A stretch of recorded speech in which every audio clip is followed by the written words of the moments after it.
আগে ভিডিওটা দেখুন, তারপর আপনাদের মতামত কমেন্ট জানিয়ে যাবেন।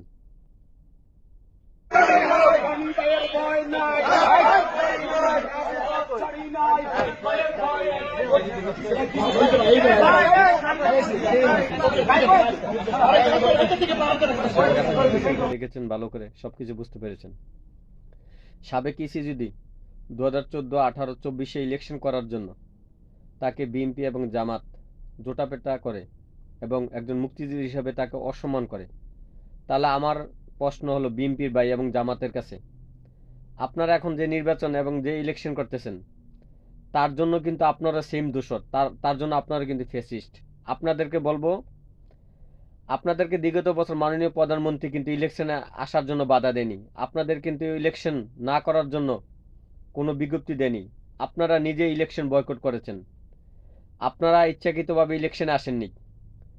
আর আওয়ামী লীগ ইলেকশনে যেতে চাচ্ছে, আওয়ামী লীগ ইলেকশন করতে চাচ্ছে, আপনারা আওয়ামী লীগকে ইলেকশন করতে দিচ্ছেন না। আপনারা বাংলাদেশে আওয়ামী লীগের উপর যেভাবে জেল জুলুম করছেন, বাংলাদেশের ইতিহাসে কোনো দল এইভাবে আওয়ামী লীগের উপর নির্যাতন করেনি।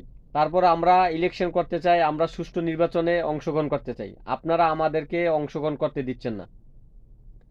আজকে সাবেক কিছু যদি ইলেকশন করার কারণে 3টে ইলেকশনের জন্য তাকে যদি জুতাপেটা করা হয়, আপনাদের স্লোগান দিয়ে যদি তাকে মারধর করা হয় এবং জেল জুলুম করা হয়, তাহলে বর্তমান যে ইসি আছে এবং যারা প্রধান উপদেষ্টা, সভাপতি মণ্ডলী, উপদেষ্টা মণ্ডলী যারা আছে, এখন আপনারা যারা ইলেকশন দিচ্ছেন নির্বাচনের নামে, যারা আপনারা যারা আমরার মামুরা ইলেকশন করতেছেন, তো আপনাদেরকে বলবো, দেখেন একতরফা ইলেকশন দেওয়ার কারণে যদি আপনি তাদেরকে অপদস্থ করতে পারেন, তো আপনাদের এক সময় আসবে, আপনাদেরকে তখন আওয়ামী লীগ কখনো কখন ক্ষমতা আসবে, তখন আপনাদেরকে তখন সেই অপদস্থটা করবে। এখনো সময় আছে, আপনারা গ্রহণযোগ্য নির্বাচন করুন, গ্রহণযোগ্য একসাথে সবাই এসে কিভাবে বাংলাদেশের নির্বাচন পরিচালনা করা যায়, সবগুলো দল অংশগ্রহণমূলক, সেই নির্বাচন এখনো সম্ভব। তাই আপনাদেরকে বলবো, বিএনপির যারা স্থায়ী কমিটি আছেন, যারা বিএনপির সভাপতি মণ্ডলী আছেন এবং যারা অন্য অন্য দলের আছেন, তাদেরকে বলবো আসুন একসাথে আওয়ামী লীগকে নিয়ে অংশগ্রহণমূলক ইলেকশন এবং নির্বাচন করেন। ইসিকে বলবো, আপনি যদি এই ভিডিওর মাধ্যমে, আপনাকে বলতেছি, এই ভিডিও দেখে যদি আপনি সোচ্চার না হন, তাহলে মনে রাখবেন নুরুল হুদা একজন মুক্তিযোদ্ধা হওয়ার পরও তাকে কিন্তু জুতা পেটা করেছে, তাকে কিন্তু মারা হয়েছে, তাকে জেল জুলুম দেওয়া হয়েছে, তাদের সবাইকে সরকারে যারা করেছিল তাদেরকে কিন্তু স্বৈরাচার বলা হয়েছে। আপনি ইসি হয়ে কিন্তু বাঁচতে পারবেন না।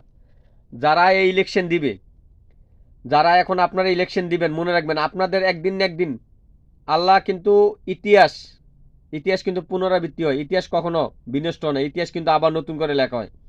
তো মনে রাখবেন এটা বাংলাদেশ, এখানে ইতিহাস লেখা হয়, ইতিহাস বিনষ্ট হয়, এখানে একের পর এক গণ অভ্যুত্থান, একের পর এক পাল্টা অভ্যুত্থান হয়। মনে রাখবেন আপনাদের এক সময় না এক সময় আপনি চলে যাবেন, ইসি থাকবেন না, তখন কিন্তু আপনাকে ওই আইনের সাজায়, আইনের আওতায় আপনাকে তখন আনবে আওয়ামী লীগ। তখন আপনি কি করবেন? আপনার এখনো যদি জ্ঞান বুদ্ধি থেকে থাকে, আপনার বিবেক বুদ্ধি থেকে থাকে, আওয়ামী লীগকে ছাড়া আপনি যদি নির্বাচন করেন, এক সময় আওয়ামী লীগ আসলে আপনারও একদিন জেল জুলুম হবে। আমি বিএনপির ভারপ্রাপ্ত কর্মকর্তা যারা আছেন, বিএনপির চেয়ারপারসন বর্তমান তারেক জি, আপনাকে বলতেছি, আপনি যদি নিজেকে মনে করেন যে আপনারা সুষ্ঠু নির্বাচন করে দিতে পারবেন, তাহলে আপনাদের কেন এত ভয়? আওয়ামী লীগকে অংশগ্রহণ করুন। যদি আপনারা ভয় না পান, তাহলে আওয়ামী লীগকে অংশগ্রহণ করতে দিবেন। আপনারা ভয় পাচ্ছেন বিদায় আওয়ামী লীগকে অংশগ্রহণ করতে দিচ্ছেন না। আর মনে রাখবেন, আপনি একজন পলিটিক্সিয়ান করেন, আপনার বাবা পলিটিক্স, আপনার বাবা একজন ভালো নেতা ছিল, আমি সেই হিসাবে বলতেছি আওয়ামী লীগকে নির্বাচন করতে দিতে হবে। আপনি যদি আজকে আওয়ামী লীগকে করতে নির্বাচন না দেন, একসময় যে কথাগুলো আপনি আওয়ামী লীগকে বলেছেন, আপনার নেতারা যে আওয়ামী লীগকে দোষর বলেছে, ফেসিদ বলেছে, শেখ হাসিনাকে, মাননীয় প্রধানমন্ত্রীকে, সেম কথাটা কিন্তু আপনাকে একসময় মানুষ বলবে। সেম উপাধিগুলো কিন্তু আপনার উপরে ব্যবহার হবে। তারেক রহমান, আপনাকে বলতেছি, আপনার দলকে বলতেছি, জামাত শিবির যারা আছে সবাইকে বলতেছি, এখনো সময় আছে, বাংলাদেশে আওয়ামী লীগকে নিয়ে গ্রহণযোগ্য একটা নির্বাচন অংশগ্রহণ করুন। না হলে এই উপদেষ্টা নির্বাচন কমিশন, যারা এই নির্বাচনে অংশগ্রহণ করতেছেন, প্রহসনের নির্বাচন, আমরার মামুরা, মনে রাখবেন এক সময় সেম কাজটা কিন্তু আপনাদের সাথে হবে, সেম আইনের আওতা কিন্তু আপনাদের আনা হবে। তখন কিন্তু আপনারা কান্নাকাটি করলো, আপনারা বিশ্ব দরবারে বললে আর কিছু হবে না। কিন্তু আপনারা ভুল করবেন, ভুলের মাসুল কিন্তু জনগণ দিবে। আপনাদের কারণে কোটি কোটি টাকা নষ্ট হবে, ইলেকশনের কারণে কত হাজার কোটি টাকা নষ্ট হবে, সেটা কিন্তু সে দায় কিন্তু আপনারা নেবেন। আর যদি অংশগ্রহণ নির্বাচন করেন তাহলে সুষ্ঠু একটা বাংলাদেশ থাকবে, একটা গ্রহণযোগ্য বাংলাদেশ থাকবে। তাই আপনাদেরকে বলবো এখনো সময় আছে।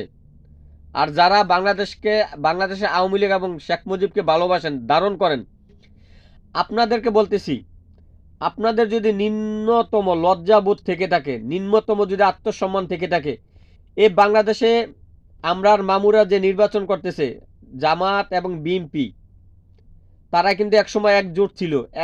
এখন তারা প্রেক্ষাপটে দলে বিভক্ত হয়ে তারা কিন্তু নির্বাচন করতেছে।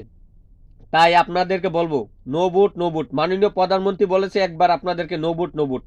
তাই ইলেকশনে যাবেন না, যে ব্যালটে নৌকা নাই সেই ব্যালটে কোনো ভোট নাই, যেখানে আওয়ামী লীগ নাই সেখানে কোনো ইলেকশন নাই। তাই আপনাদেরকে বলবো, আপনাদের মা, বোন, ছেলে, সন্তান, ঘরের সবাইকে সময় দিবেন, তারপর আপনারা ঘরে থাকবেন, এই ইলেকশনে যাবেন না। যদি বাধ্যতা আপনাদেরকে করে যাওয়ার জন্য, আপনারা যাবেন ভোট কেন্দ্রে, না ভোট দিবেন।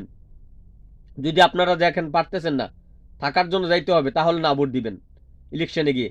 তাই আপনাদেরকে বলবো, এই প্রহসনী ইলেকশন বন্ধ করুন। এখনো সময় আছে বাংলাদেশে আওয়ামী লীগকে ইলেকশনে আসার জন্য এবং অংশগ্রহণ একটা ইলেকশন হওয়ার জন্য। বাংলাদেশে আওয়ামী লীগের যারা অঙ্গ সংগঠন এবং যারা বাংলাদেশে আওয়ামী লীগের জোট আছে, আরও নেতাবিন্দু যারা জোট সংস্থা ছিল, তাদেরকে নির্বাচনে আসার জন্য সুযোগ করে দিতে হবে। না হলে কিন্তু এই নির্বাচন গ্রহণযোগ্যতা পাবে না, গ্রহণযোগ্য বিশ্ব দরবার হবে না। আপনি তারেক রহমানে অগ্রহণযোগ্য একজন নেতা হিসাবে, প্রেসিডেন্ট হিসাবে বাংলার জমিনে নতুন করে আপনার নাম রয়ে যাবে। জয় বাংলা, জয় বঙ্গবন্ধু।